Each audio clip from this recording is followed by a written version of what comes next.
Halo teman-teman, selamat datang di channel ini. Hari ini kita akan membahas salah satu tokoh yang sangat populer dan inspiratif, yaitu Kang Deddy Mulyadi atau KDM, di mana beliau merupakan sosok pemimpin yang sangat dekat dengan masyarakat, yang penuh inovasi, dan selalu memberikan solusi nyata bagi masyarakat. Tak heran jika banyak orang yang mulai bertanya, apakah KDM layak menjadi presiden bagi Indonesia pada tahun 2029 mendatang. Di video ini kita akan mengulas berbagai prestasi dan gebrakan luar biasa yang telah dilakukan oleh KDM. Mulai dari kedekatannya dengan masyarakat, program sosial, dan infrastruktur yang telah ia bangun, inovasi dalam tata kelola pemerintahan, hingga komitmennya terhadap lingkungan dan keberlanjutan. Simak videonya sampai selesai dan jangan lupa tulis pendapat kalian semua di kolom komentar.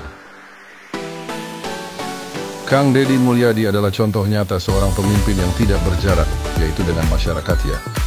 Ia bukan tipe pemimpin yang hanya duduk di kantor, melainkan turun langsung ke lapangan, dengan tujuan untuk melihat kondisi rakyatnya secara langsung. KDM membangun rumah untuk warga miskin. Dalam banyak kesempatan, KDM turun langsung ke desa-desa dan menemukan warga yang hidup dalam kondisi yang sangat memprihatinkan.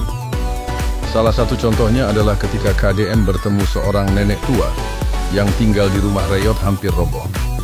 Tanpa pikir panjang, KDM segera menginstruksikan timnya untuk membangun rumah baru untuk nenek tersebut. Karena hal itu, aksinya menjadi viral dan mendapat apresiasi luas dari masyarakat. Bukan hanya itu saja, ada juga momen di mana KDM menemukan seorang anak yang putus sekolah karena tidak punya uang untuk beli seragam dan peralatan sekolah yang lainnya. Dalam sekejap, ia langsung membelikan kebutuhan anak tersebut dan memastikannya kembali bersekolah. Sikap cepat tanggap inilah yang membuat masyarakat melihatnya sebagai pemimpin yang benar-benar peduli. Saat menjabat sebagai Bupati Purwakarta, KDM melakukan banyak terobosan, yaitu dalam pembangunan infrastruktur dan program sosial, yang manfaatnya langsung dirasakan oleh semua masyarakat. Dalam revolusi pendidikan berbasis budaya, KDM memahami bahwa pendidikan bukan hanya tentang mata pelajaran akademis, tetapi juga tentang membentuk karakter dan kecintaan terhadap budaya lokal.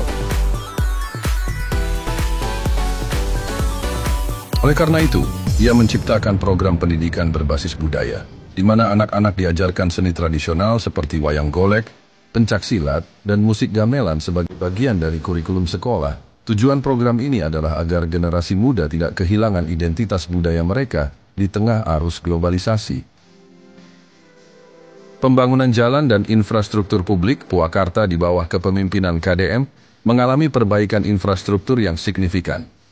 Jalan-jalan yang sebelumnya rusak diperbaiki dengan standar kualitas tinggi, jembatan dibangun untuk menghubungkan desa-desa terpencil, dan sistem drainase kota diperbaiki untuk mencegah banjir.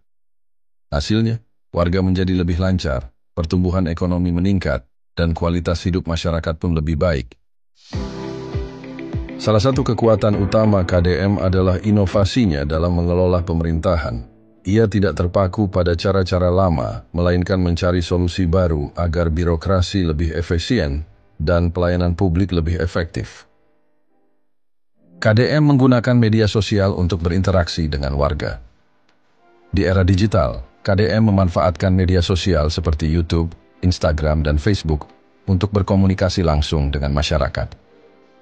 Ia menerima laporan langsung dari warga mengenai berbagai permasalahan, mulai dari jalan rusak, pelayanan kesehatan, hingga bantuan sosial.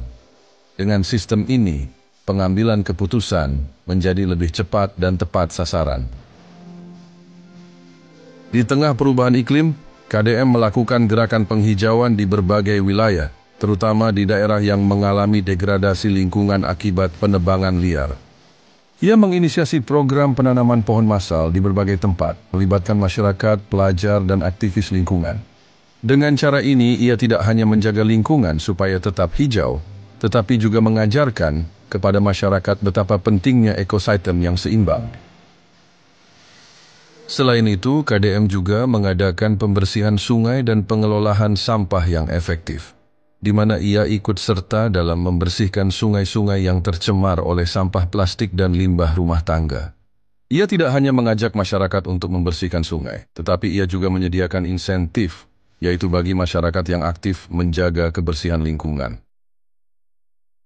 Melihat rekam jejak KDM yang luar biasa dalam kepemimpinannya, mulai dari kedekatan dengan rakyat, program pembangunan yang nyata, inovasi dalam pemerintahan, hingga komitmennya terhadap lingkungan.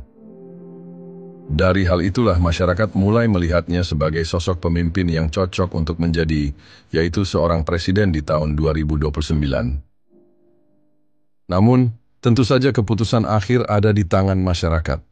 Bagaimana menurut kalian? Apakah Kang Deddy Mulyadi layak menjadi presiden Indonesia selanjutnya? Tulis pendapat kalian di kolom komentar ya. Jangan lupa di like, subscribe, dan notifikasinya.